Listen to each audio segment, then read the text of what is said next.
ಅದು ಸಾಧ್ಯ ಇಲ್ಲ. ಆದರೂ ನಾವು ಈ ವರ್ಷ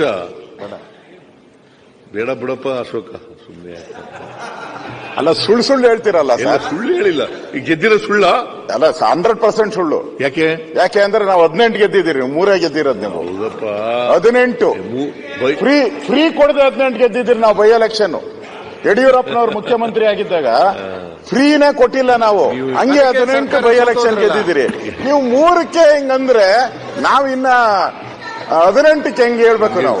ಆಯ್ತು, ಕೂತ್ಕೊ. ಈಗ 18ಕ್ಕೆ ನೋಡುವ ಏನ್ ಹೇಳ್ಬೇಕಂತೇಳಿ. ನೀವು 18 ಕ್ರಾಸ್ ಆಗ್ಲಿ. ಪ್ರತಿಪಕ್ಷ ನಾಯಕರೇ, ಮಾತಾಡ್ಬೇಡಿ. ಅವತ್ತು ಅಷ್ಟೇ ಒಂದೇ ಬೇಡ. ಯಾಕೆ ಇಲ್ಲ ಅವರು ಅವ್ರೇನ್ ಬೇಜಾರು ಮಾಡ್ಕೊಳ್ಳಲ್ಲ. ನಾನ್ ಮಾತಾಡ್ತೀನಿ. ಆಪರೇಷನ್ ಕಮಲ ಮಾಡ್ಕೊಂಡ್ಬಿಟ್ಟು ಅವತ್ತು ಜಮೀರ್ ಅವರೇ ನೀವು ಈಗ ಮತ್ತೆ ಹಾಗೆಲ್ಲ ಮಾತಾಡ್ತಾರೆ.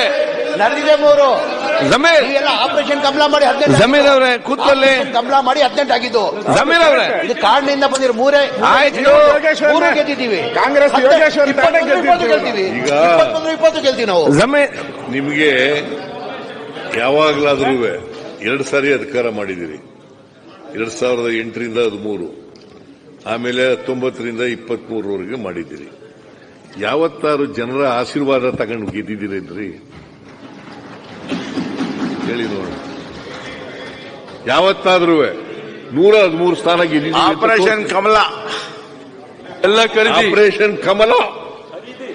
ಆಪರೇಷನ್ ಕಮಲ ಖರೀದಿ, ಗ್ಯಾರಂಟಿ ಖರೀದಿ, ಬಾಂಬೆ ಟೂರ್ ಯಾವತ್ರಿ 18 ಗೆದ್ದದ್ದು ಯಾವಾಗ ಗೊತ್ತಾ? ಆಪರೇಷನ್ ಕಮಲ ಮಾಡಿ. ಸಭಾಧ್ಯಕ್ಷರೇ, ಗ್ಯಾರಂಟಿ ಬಗ್ಗೆ ಅಷ್ಟೇ ವಿಶ್ವಾಸ ಇದ್ದಿದೆ. ಶಿಗ್ಗಾವಿನಲ್ಲಿ ಅವರ ಸಮುದಾಯದ ಮಧ್ಯೆ ನಮ್ಮ ಮುಖ್ಯಮಂತ್ರಿ ಕಂಟಿನ್ಯೂ ಆಗ್ಬೇಕು, ಬೇಡ ಓಟ್ ಹಾಕ್ಬೇಕು ಅಂತೇಳಿ ಭಿಕ್ಷೆ ಬಿಡ್ತಾ ಇದ್ರು. ಪರಿಸ್ಥಿತಿ ಯಾಕೆ ಬಂತ? ಗ್ಯಾರಂಟಿ ಬಗ್ಗೆ ವಿಶ್ವಾಸ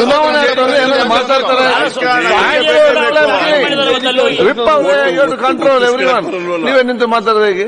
ಓಟ್ ಒತ್ತಿಗಳಕ್ಕಾಗಲ್ಲ ನಾನೇ. ಈಗ ನೀವು ವೀರಶೈವ ಲಿಂಗಾಯತರದ ಸಭೆಯೆಲ್ಲ ಮಾಡಿಸಿದ್ರಲ್ಲ, ಯಾಕೆ ಉಳ್ಕೊಳಕ್ಕೆ? ಯತ್ನಾಳ ಪಾಪ ಸರ್ ನಮ್ಮ ಹತ್ರ ಗ್ಯಾರಂಟಿ ಇಲ್ಲಲ್ಲ ಸರ್. ಗ್ಯಾರಂಟಿ ನಿಮ್ಮ ಹತ್ರ ಜಾತಿ ಉಪಯೋಗಿಸ್ಕೊಂಡು ನೀವು ಅಧ್ಯಕ್ಷರಾಗಿ ಉಳ್ಕೊಂಡಿದ್ದೀರಿ. ಯಡಿಯೂರಪ್ಪನವರು ಮುಖ್ಯಮಂತ್ರಿ ಆಗಿದ್ದು ಜಾತಿ ಉಪಯೋಗಿಸ್ಕೊಂಡು. ನನ್ನ ಪ್ರಶ್ನೆ ಇರ್ತಕ್ಕಂಥ ನಿಮ್ ಗ್ಯಾರಂಟಿ ಬಗ್ಗೆ ಅಷ್ಟು ವಿಶ್ವಾಸ ಇದ್ದಿದ್ರೆ ಶಿಗ್ಗಾವಿನಲ್ಲಿ ಅಂತ ಮಾತು ಬರೋದಕ್ಕೆ ಎಲ್ಲ ನಮಗೆ ಲಿಂಗಾಯತ ಜನಾಂಗದವರು ಓಟ್ ಕೊಟ್ಟಿದ್ದಾರೆ.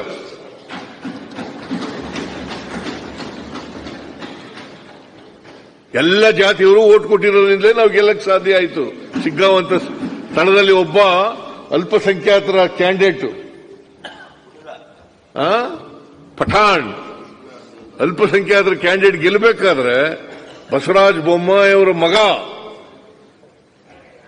ಅವ್ರ ಮೇಲೆ ಗೆಲ್ಲಬೇಕಾದ್ರೆ ಎಲ್ಲ ಜನಾಂಗದವರು ಓಟ್ ಕೊಟ್ಟಿದ್ರು ಸಾಧ್ಯ ಆಯ್ತಲ್ಲಪ್ಪ.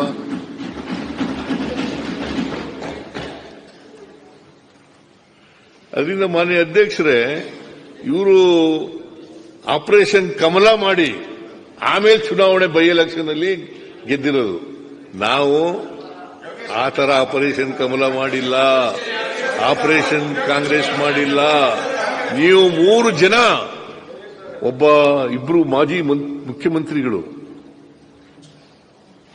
ಇನ್ನೊಬ್ಬ ಅದೇ ಹೋದ್ ಸಾರಿ ಗೆದ್ದಿದ್ದಂತ ಅಭ್ಯರ್ಥಿ ಧರ್ಮಪತ್ನಿ, ಅವರು ಕೊಟ್ಟಿದ್ದದು. ಅವರು ಗೆದ್ರು, 3 ಜನ ಗೆದ್ರು ಬೈ ಎಲೆಕ್ಷನ್ ನಲ್ಲಿ. ನಾವು ಗ್ಯಾರಂಟಿ ಯೋಜನೆಗಳನ್ನ ಜನರಿಗೆ ತಲುಪಿಸದೆ ಹೋಗಿದ್ರೆ ಗೆಲ್ಲಿಕ್ಕೆ ಸಾಧ್ಯ ಆಯ್ತಿತ್ತ? ಬಡವರು ಓಟ್ ಹಾಕಕ್ಕೆ ಸಾಧ್ಯ ಆಯ್ತಿತ್ತ? ಆಮೇಲೆ ಈ ಯೋಜನೆಗಳಲ್ಲಿ ಮಧ್ಯವರ್ತಿಗಳಿಲ್ಲ. ನೇರವಾಗಿ ಶಕ್ತಿ ಯೋಜನೆಯಲ್ಲಿ ಮಧ್ಯವರ್ತಿಗಳಿಲ್ಲ, ಲಕ್ಷ್ಮಿ ಯೋಜನೆಗಳಲ್ಲಿ ಮಧ್ಯವರ್ತಿಗಳಿಲ್ಲ ಅಂದ್ಮೇಲೆ ಅನುಷ್ಠಾನ ಸಮಿತಿ ಏನಕ್ಕೆ ಮಾಡ್ತಾರೆ? ಸುನೀಲ್, ಪ್ರತಿಯೊಂದು ಪ್ರಶ್ನೆ ಮಾಡೋದಾಗ್ತದ? ಅನುಷ್ಠಾನ ಆಗಲಿ ಪರಿಣಾಮಕಾರಿಯಾಗಿ ಅಂತ ಮಾಡಿರೋದು ಆಯ್ತಾ. ಆಮೇಲೆ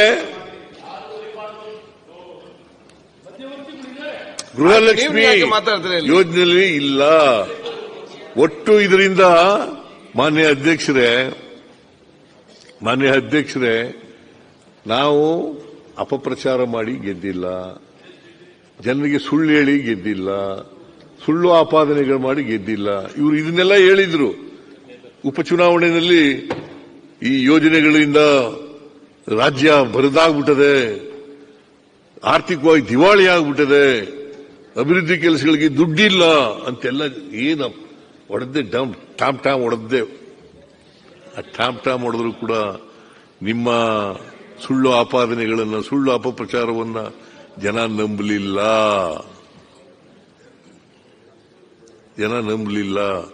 ಇದನ್ನ ತಾವು ಅರ್ಥ ಮಾಡ್ಕೋತೀರಿ ಅಂತ ಇನ್ನು ಮುಂದೆ ಆದ್ರೂ ಕೂಡ ಇದನ್ನ ಅರ್ಥ ಮಾಡ್ಕೊಂಡು ಸರಿ ದಾರಿನಲ್ಲಿ ನಡೀತಕ್ಕಂಥ ಪ್ರಯತ್ನ ಮಾಡ್ತೀರಿ ಅಂತಕ್ಕಂಥ ವಿಶ್ವಾಸ ಇಟ್ಕೊಳ್ತೀನಿ ನಾನು.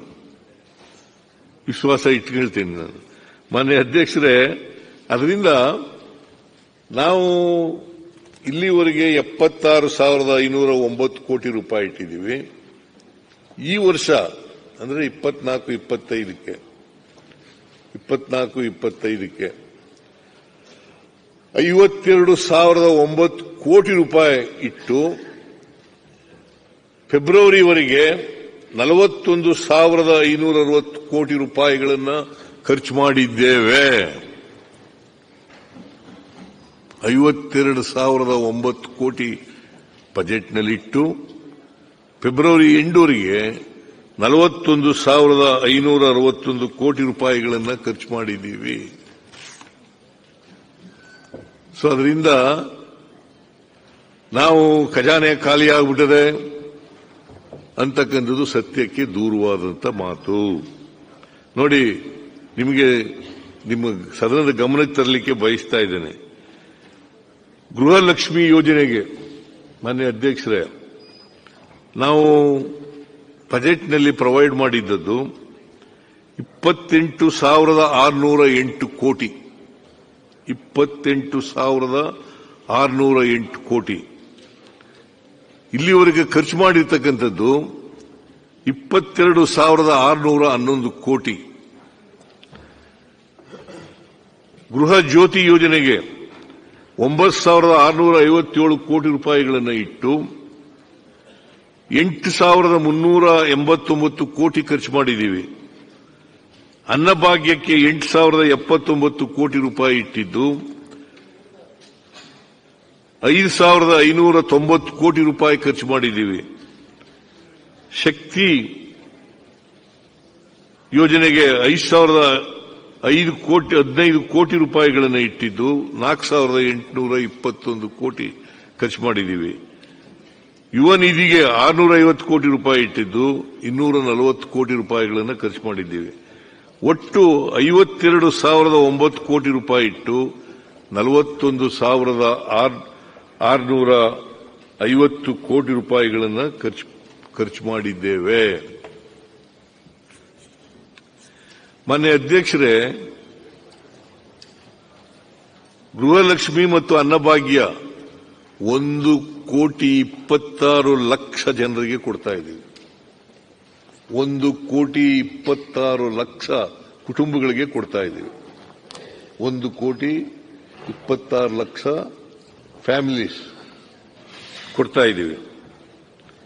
ಆಮೇಲೆ ಗೃಹ ಜ್ಯೋತಿ ಯೋಜನೆಯಲ್ಲಿ 1,62,00,000 ಕುಟುಂಬಗಳಿಗೆ ಕೊಡ್ತಾ ಇದ್ದೀವಿ.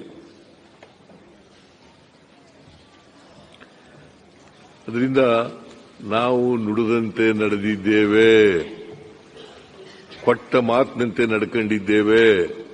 5 ಗ್ಯಾರಂಟಿ ಯೋಜನೆಗಳನ್ನು ಜಾರಿ ಮಾಡಿದ್ದೀವಿ. ಮತ್ತೆ ಯಾವ ಕಾರಣಕ್ಕೂ ಕೂಡ ನಮಗೆ ಜನ 5 ವರ್ಷ ಅಧಿಕಾರ ಮಾಡಿ ಅಂತ ಅವಕಾಶ ಕಲ್ಪಿಸಿಕೊಟ್ಟಿದ್ದಾರೆ, ಆಶೀರ್ವಾದ ಮಾಡಿದ್ದಾರೆ. ಯಾವ ಕಾರಣಕ್ಕೂ ಕೂಡ ಈ 5 ವರ್ಷದಲ್ಲಿ ಯಾವ ಕಾರ್ಯಕ್ರಮನೂ ಕೂಡ ನಿಲ್ಲಿಸಲ್ಲ.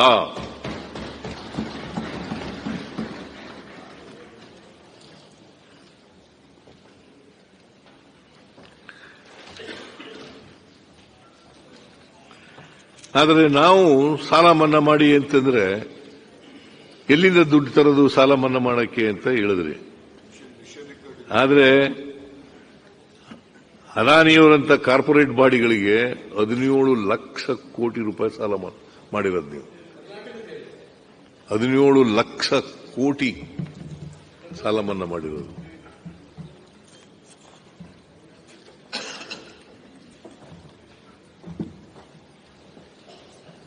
ಅದರಿಂದ ಮಾನ್ಯ ಸದಸ್ಯರಲ್ಲಿ ಮನವಿ ಮಾಡ್ತೇನೆ, ಬಿಜೆಪಿಯವರಲ್ಲಿ ವಿಶೇಷವಾದಂತಹ ಮನವಿಯನ್ನು ಮಾಡ್ತೇನೆ. ರಾಜಕೀಯ ದುರುದ್ದೇಶ ಬಿಡ್ಬಿಟ್ಟು ಮಾತನಾಡಿ ಅಂತಕ್ಕಂಥದ್ದು ನನ್ನ ಮನವಿ.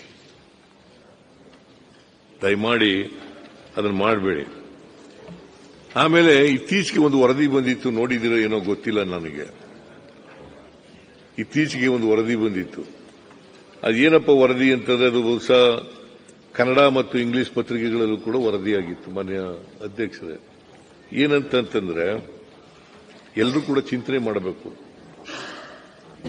ಕರ್ನಾಟಕದಲ್ಲಿ 7 ಕೋಟಿ ಕನ್ನಡಿಗರಿದ್ದಾರೆ. ಅವ್ರು ಏನಂತ ಬರೆದಿದ್ರು ಅಂತಂದ್ರೆ, ದೇಶದ 100 ಕೋಟಿ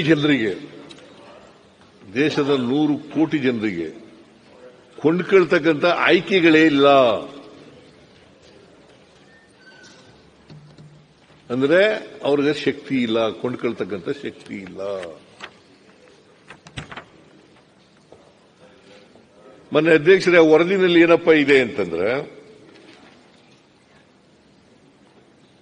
3 ಕೋಟಿ ಕುಟುಂಬಗಳಿಗೆ, ಈ ದೇಶದಲ್ಲಿರ್ತಕ್ಕಂಥ 143 ಕೋಟಿ ಜನಸಂಖ್ಯೆಯಲ್ಲಿ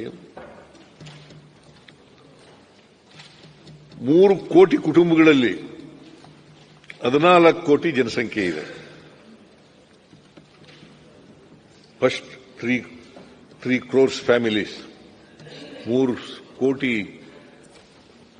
ಫ್ಯಾಮಿಲಿಗಳಲ್ಲಿ ಅವರ ವಾರ್ಷಿಕ ಆದಾಯ $15,000, ಅಂದ್ರೆ ಇಂಡಿಯನ್ ರುಪಿನಲ್ಲಿ 13 ಲಕ್ಷ ರೂಪಾಯಿಗಳಾಗ್ತದೆ.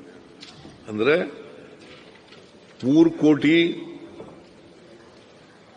ಅವರು 14 ಕೋಟಿ ಜನ ಆಯ್ತಾರೆ. ಅವ್ರಿಗೆ ಆದಾಯ, ನಮ್ಮ ದೇಶದಲ್ಲಿ ಇರ್ತಕ್ಕಂಥ ಆದಾಯ ಎಷ್ಟಪ್ಪ ಅಂತಂದ್ರೆ $15 ಲಕ್ಷ ರೂಪಾಯಿ. ಇವರಿಗೆ 3 ಕೋಟಿ ಕುಟುಂಬಗಳಿಗೆ, 14 ಕೋಟಿ ಜನರಿಗೆ $15,000 ವರ್ಷಕ್ಕೆ, ಅಂದ್ರೆ 13 ಲಕ್ಷ ರೂಪಾಯಿ.